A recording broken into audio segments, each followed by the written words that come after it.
I'm Dr. Robi Ludwig. Welcome to my new series called The Pivot.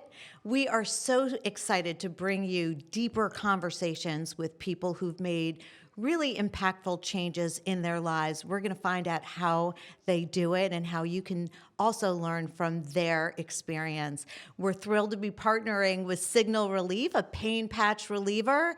I've used it and had tremendous success. We're really excited to have you join us and learn more about how to make the important pivots in your life.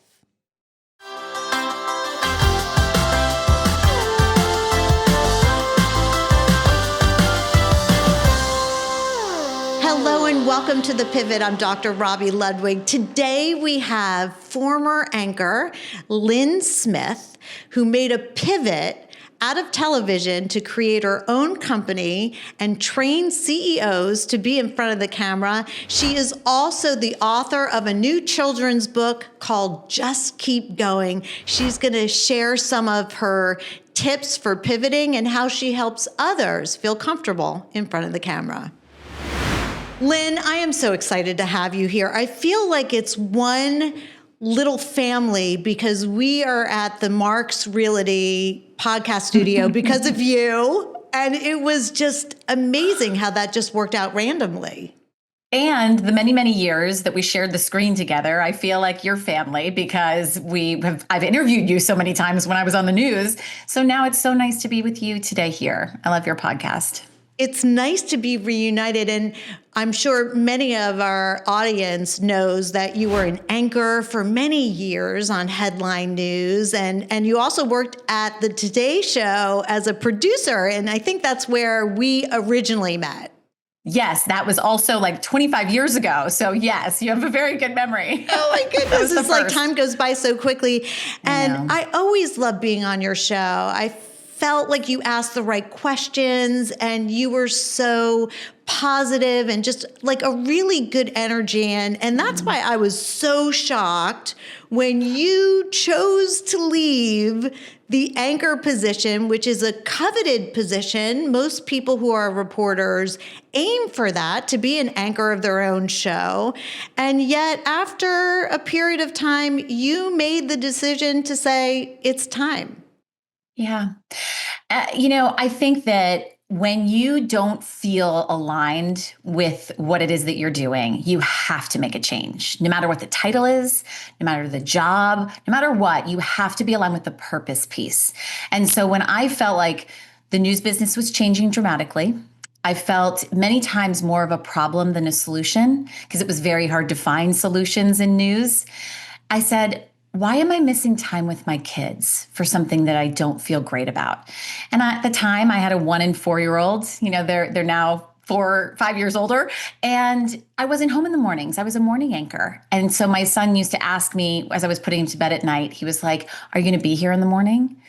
And I'd have to say no. And that just broke my heart for something that wasn't filling my cup. And so while making a leap from whatever it is, a job, a relationship, what it may be, you have to stay aligned with what that purpose is. And when you do, good things follow. And that's what I have found. And what was so interesting is, I don't know if it was like 3 or 4 months or 6 months after you left, HLN completely closed down. Yeah. I mean, everybody's like, the timing was great. And I thought, well, the writing's kind of in the walls, right? You see how much journalism broadcast is changing. You see many people leaving those positions, and you see the audience not really finding their news there anymore. So I'm extremely sad to see that happen for my colleagues and everything. But I think the message was there. This isn't really the right place for me right now. And it has proven to be the case. Do you miss it? There are so many people who it's not their choice to leave the news. Yeah. And the choice is made for them. And they miss being on the air. What do they call it? The addiction, the red light addiction, Sure. being seen. And many people can't do that. When you made this pivot, what did you notice about yourself in terms of that? I think the big difference for me was I didn't have my identity tied to my title. So I couldn't not imagine not having that blue check mark next to my name. For me, journalism and being a national news anchor was about the story. It was about the viewers. It was about serving them. It was about bringing them solutions. So when I left and I created my company and I was able to execute on those solutions and I saw real transformation, it was like lighting up all of that dopamine. It was lighting up all of that joy that I wasn't really getting as a national news anchor. Now, many people that are in that seat, they really have their identity tied to that. And it feels great. Let me tell you, when people are like, oh, I know you from TV, sure, it feels great. But it wasn't deep down inside bringing the joy. So do I miss it? 1,000% no. I get asked this question all the time. In fact, when breaking news happens, I think to myself, oh my gosh, thank goodness I'm not going in at 2:00 in the morning. I don't know if I could stomach another mass shooting. I don't know if I could stomach another devastating turn of events. Like, it just was so many years of it. And also I accomplished what I wanted to accomplish. I didn't feel like there was anything else that I was gunning for. I didn't, need that next show. I was like, okay, now I need to take the skills I learned and help other people with them and reverse engineer what made me good on camera and how to connect with the lens and make it feel like I'm talking to somebody, and take an executive or a leader or an expert and they are paralyzed with their fear that they can't do that. And when you see the transformation and they show up with clarity and confidence, you're like, okay, that's what I was supposed to be doing. There's the joy. I want to get into the company that you have because it is absolutely brilliant and you share so much information just free on LinkedIn. But I want to ask you this question because it's very hard for people to do, to separate their identity from their job, especially when they are on-air talent. So what do you think helped you to get to that place? I think that it was defining what it is that was worth being away from my children for. So if it wasn't lighting up that dopamine, giving that joy and resulting in results and having an ability to help people, then it wasn't worth it. So when I assessed that and I really dug deep, where does that identity come from? For me, it's purpose of serving and helping. Now, that might not be the case for everybody. What is that version for you? And you have to ask yourself those hard questions so you can really dig deep and say, what is it that and it's so cliche, but what is it that I'm meant to do that brings me joy, brings other people joy? Because that's the identity piece. It's not the external validation of you got the next show, you're making more money, more people are watching you, more. That's what we're programmed for. That's what society tells us we need. Why are we so unhappy then? Why are we so depressed? Because those things aren't going to bring you the joy. And so once you start living your life in that way, and it took me into my 40s to learn that, by the way, could have really done so much more had I learned that in my 20s. And that's why I now am such on a mission. And you say I share so much free online because I'm on a mission so as many people as possible can learn that in their 20s, 30s, and 40s when they can actually take action. But the whole point of writing the children's book, I wanted them to learn these things in classrooms and not boardrooms. Lynn, I want to get into your company and all the great ways in which you're helping people get on air and, really help them communicate with the camera. But you also recently wrote a children's book called Just Keep Going. And I want to hear more about what got you to write this children's book. And you're quite candid in saying that, publishers didn't immediately get it right away. Yeah, actually, I was rejected for almost 6 years. It was rejection after rejection after rejection. And finally, my agent was like, Lynn, I'm so sorry. And I said, if I can't handle this, I shouldn't be writing this book. The whole point of it was I knew it existed for me, the fear of failure, fear of doing the wrong thing. Think about how our children are programmed. Our children are programmed to be perfect, get the great grades, make the team, don't screw up, basically, and behave. But we never teach them, actually, your failures and your mistakes are going to be what teaches you and informs your successes. And I was teaching executives this because they were paralyzed by their fear of failure. So I could teach them how to talk in sound bites and how to drill down their messages, but they still weren't magnetic communicators. When I taught them what was behind that fear is when they could show up and all of a sudden turn the lights on. So why are we learning that in boardrooms and not classrooms? It's this concept of resiliency. And I wanted to teach this as young as possible. I try and do it in my own parenting, like parenting in general. I don't get it right all the time. But if we can simplify the message into something that your parents aren't drilling into you, because, right, we don't necessarily listen to our parents, but it's something that we learn through illustrations that are magical and whimsical and animals that bring you all of these different scenarios, then maybe it'll click earlier, and sooner rather than later is the best, because there's so many executives that I've seen that are held back by their fears. It's so true. And when I was really preparing for this series, The Pivot, it's all about the resiliency, the ability to get back up and to find the meaning and the purpose and the what's next. And I love this idea of, oh, well, or so what, and you just move on. It's really about looking for another road to get to where you want to go. Yes. And your children, you read your book to your children. What was their reaction? You know, I filmed this and I'm going to post it on social media because this was the moment, like I almost tear up just thinking about it, because I've waited so long for this moment. And I took them through the journey. I wanted them to know how many times I got rejected, because I wanted them to see how hard it took and how hard I had to work to get this done. It wasn't like, oh, mom wrote a book.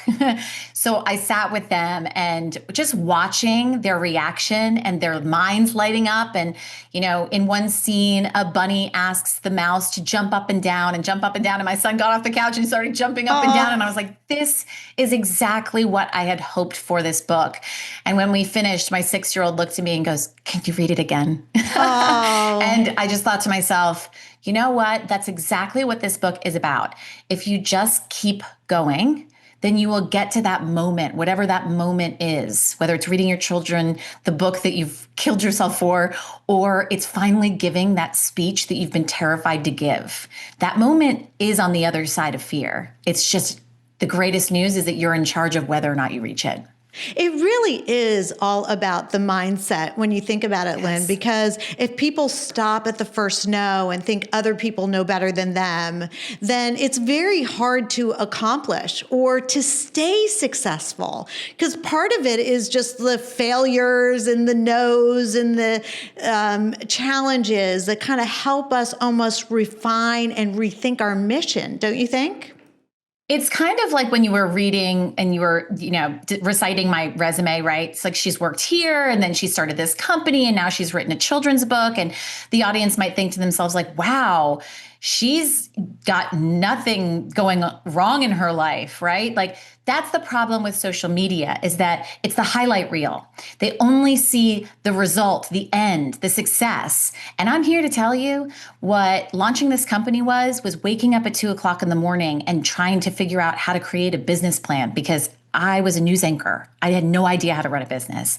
It was getting rejected over and over by potential clients. It was having a failed business relationship. It was so many things that I don't share, but I try to in these situations so that people can understand. These are the greatest things that can happen to us. So now whenever I do fail, I have a new way of looking at it. I'm like, this is great. It means I'm one step closer to getting there. Absolutely. I'm thinking of two stories. Gail Sheehy, who wrote Passages many years ago, she said the goal is to fail up. And I was like, I love that idea. Fail, but fail up. And even Sarah Blakely, who owns Spanx, said her father would ask her, how did you fail today? Taking out of the stigma, or taking the stigma out of failing. Because I think there's a lot of shame associated with the fears that we have and the inability to gain success right away. We kind of see it as, oh, success is going from success to success to success. That's right. And that's really not the way it is. How do you help your CEOs train for public speaking in a way that's charismatic when they are struggling with fears and didn't want to be a news anchor?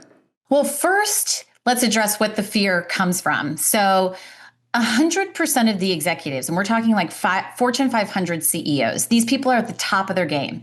When I ask them, what are you afraid of? They're about to go on CNBC or they're going to do a big keynote for earnings. What are you afraid of? 100% of the time, Robbie, and it was over hundreds of people, It was 100% of the time a version of a fear of failure. What if I say the wrong thing? What if I say a number and the stock price plummets? What if people don't like what I have to say? It was always a version of this fear of failure or fear of imposter syndrome, fear of not enough, all of those fears. So when people came to me with communication problems, I was like, you don't have a communication problem, you have a fear problem. And we have a methodology to help people overcome what I like to call the brain bully. So the brain bully is that voice in your head that's feeding you all of that negative information that's like, you're going to screw this up. And that's really the communication killer. We've been fed this lie that communication is all about what you say or even how you present yourself, your presence. It's not. It's the narrative between your ears. So we take executives through what is our proprietary framework that we've seen work time and time and time again so that they can get to the outcome, which is when you're not trapped in the mind jail of your thoughts, you're able to communicate with clarity and confidence. And that's the reason you're saying, or you're repeating yourself, or you're talking in circles, you can't land the plane. It's because the narrative in your mind is in complete control. So much of when I dug into where that fear comes from, it was from their childhood. I had a critical mother who put me down a lot. I was a latchkey kid and I, didn't really have people mentoring me and giving me guidance. So that is where I bridged that gap of this children's book. I was like, if we learn this early on, then the goal is when they make it to the boardroom, they still have that fear, but they know what to do with it. They know how to handle it because fear doesn't go away. It's managed, which is why I see so often, like we hear the story of Sarah Blakely, right? And you point out her father asked her around the dinner table, what did you feel at today? So she learned at a very young age. Had she not learned that, I bet Spanx would not exist. And there's so many executives that are there, they're successful, but the reason that they're working with me is because they're not at the point that they want to be. And they can't articulate themselves.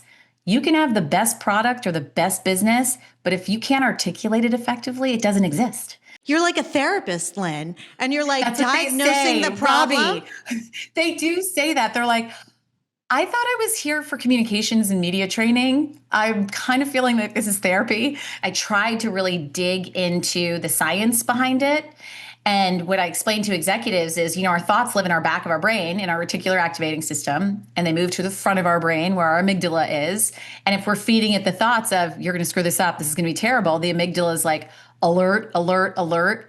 And it results in our body reacting to the alerts. It's just doing what it was designed to do. So we get sweaty palms and shaky voice. And the outcome that results from that is not great communications. So if we change the thought, we can change the decision and action, which changes the outcome. So that's just a little snippet of what the science behind it. It's not just woo-woo Lynn. There's real evidence. Although that could be your next book. We could talk about it. It's so interesting because while you're talking, I'm thinking about when I was new to doing camera work and being on air. And I remember when I would focus on just myself and how I was doing or whether I sounded smart enough or impactful, it was always problematic for me. And when I could think about, I remember somebody telling me, part of the nerves is thinking about the audience and how they will receive you. And so I started to think of the audience as somebody that I was giving information to. I wanted them to take away something that was useful. And when I focused to purpose, there was a total shift. Yep. So you just proved that if you feed your mind a different thought, you get a different outcome. So instead of, do I sound smart? Is this what they want to hear? You were like, I'm helping people. They need this. And the outcome was you're a magnetic communicator on television. That's why we had you back again and again and again. That's what makes someone great TV. Everyone's like, why is that person so good? Because they are not in mind jail. Because they're free from what that is. And didn't that feel so much better for you? Because no one wants to be not great on TV, right? What was the difference? What was the transformation? You felt great. It's about purpose, what you're giving, having fun, and knowing if you make a mistake, you can do it again. And I see where CEOs would be, have a lot of pressure on themselves. Lynn, where can people find you? Because you are really a gift. I'm so glad you're doing what you're doing. Thank you, Robbie. That means so much to me. It's been such a pleasure being with you. And I share a lot of these resources and a lot of these tips right on my LinkedIn page and my Instagram, which is just Lynn Smith TV. And then my website, lynnsmithtv.com and lynnsmith.com. So you can find more. And then the book website is justkeepgoingbook.com, where you can pre-order your book today and it comes out September 30th. It's wonderful. Congratulations on Thank all you, of your Robbie. success and for sharing your story with us. What do you think your next chapter and pivot will look like? You mentioned the book, the second book, in the works. Okay. So first to hear it here, Robbie, because I want magnetic communication to be the standard, not the exception. And that's what we're working towards. Can't wait to read it. Thank you so much for joining us. I Thanks, adore Robbie. you, and your clients are lucky. Thank you. Congratulations on the podcast.